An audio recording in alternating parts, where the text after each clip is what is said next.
जानते हैं। और हमारे प्रदेश अध्यक्ष आदरणीय अजय राय जी ने कहा कि क्या कहते हैं, ये भारतीय जनता पार्टी के लोग हैं, इनके ऊपर कार्यवाही होनी चाहिए। सरकार ने, योगी और मोदी की सरकार ने उन अपराधियों के ऊपर कार्यवाही करने के बजाय हमारे प्रदेश अध्यक्ष के खिलाफ लंका थाने में FIR कराई और 2 महीने लगातार वो तीनों अपराधी, जिसमें एक कुणाल पांडे है जो भाजपा के IT सेल का संयोजक है, एक पटेल है, 3 लोग हैं।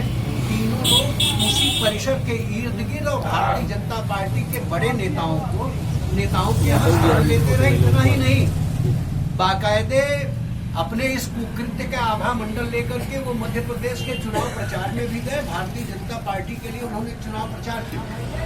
और आप जानते हैं कि नरेंद्र मोदी जैसा प्रधानमंत्री, जिनके पास पहुंचने में सामान्य आदमी नहीं, भारतीय जनता पार्टी के बड़े से बड़े नेता की हैसियत नहीं है कि मोदी के साथ पहुंचे।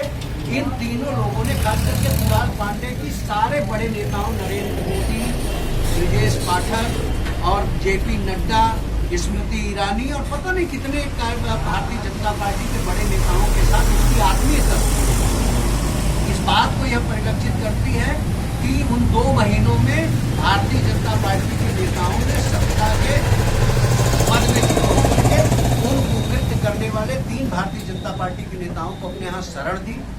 हम लोगों की मांग ये है कि उनके खिलाफ तो कार्यवाही हो, साथ में यह भी जांच का विषय है कि इन 2 महीनों में उन लोगों ने क्या क्या किया, किन लोगों के साथ रहे।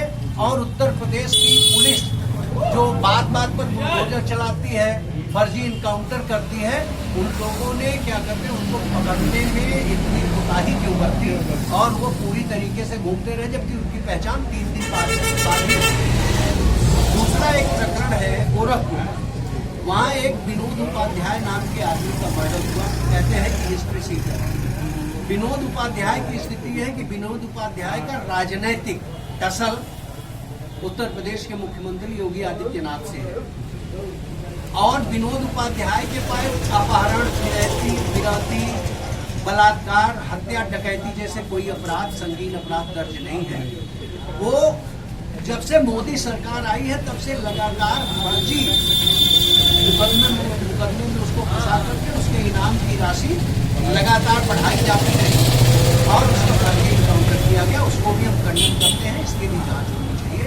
सबसे महत्वपूर्ण बात यह है कि इस देश में जब राम के नाम को लेकर के नरेंद्र मोदी और पूरे शंकराचार्यों को एक साइड करके, सनातन धर्म को एक साइड करके, एक नया सनातन धर्म जिसके शंकराचार्य स्वयं नरेंद्र मोदी जी हैं, जिसमें बलात्कारी, व्यभिचारी, भ्रष्टाचारी, उनके संतों की जो श्रेणी है उसमें अगली पंक्ति में बैठते हैं योगी चिन्मयानंद और कुलदीप सेंगर और आसाराम जैसे लोग, ब्रिजभूषण शरण सिंह जैसे लोग। ऐसी स्थिति में जब धर्म की बात करके और शासन में सत्ता में आने वाले लोग जब बहु बेटियों के साथ इस तरीके का अत्याचार होगा, अपराधी खुलेआम भारतीय जनता पार्टी के संरक्षण में घूमते रहेंगे।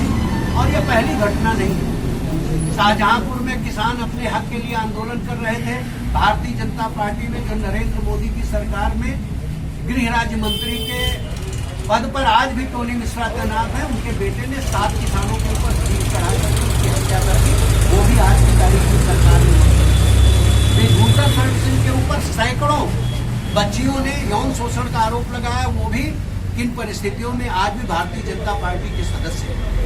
ऐसी स्थिति में हमारी मांग ये है कि PHU की जो घटना है, भारतीय जनता पार्टी बहुत बागसाफ अपने को कहती है, लेकिन आप इतिहास उठा करके देखिए तो नरेंद्र मोदी की सरकार में जितने छटे हुए बदमाश हैं, जितने व्यभिचारी और दुराचारी हैं, सबको अपने यहाँ, जैसे कहते हैं ना कि भागीरथी गंगा में नहा करके पाप धुल जाते हैं, तो इतनी समय सबसे बड़ी भागीरथी जो है वो भारतीय जनता पार्टी नरेंद्र मोदी की सरकार है।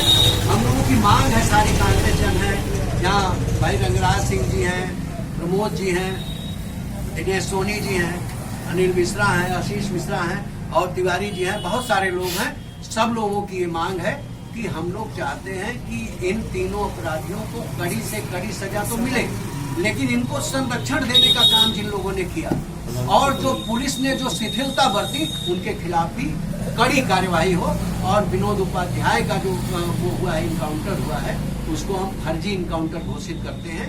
यह राजनैतिक कुंठा का विषय है और राजनैतिक कुंठा में उसकी हत्या कराई गई है, इनकाउंटर नहीं है। दोनों की समुचित जांच हो और समुचित रूप से लोगों के ऊपर कार्रवाई हो।